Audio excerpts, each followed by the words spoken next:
আমি আজকে চলে গিয়েছিলাম গাউসিয়াতে নিউ মার্কেট। অনেকদিন পর গাউসিয়া নিউ মার্কেট জানতে ঘুরলাম, এত ভিড় ছিল। তো এই দোকানটাতে আমরা সবসময় সেই ছোটোবেলা থেকে এই দোকানটাতে খাই, যখনই শপিং করতে যাই দোকানটাতে খাই। এখানে অনেক ওড়নাগুলির এত দাম, আগের চেয়ে এখন কোনো কিছুই ধরা যায় না। একসময় চাঁদনি চক ছিল আমার প্রিয়, আসলে এখন আর আসা হয় না কাছে। আমি এখান থেকে খুবই কম আসি, অন্যদিকে চলে যাই।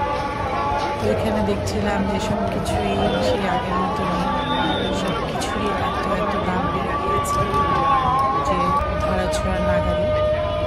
এখানে কসমেটিক্সগুলো, এখানে চুড়িদার, হেয়ার ব্যান্ডগুলো, যে শপিং সেন্টার,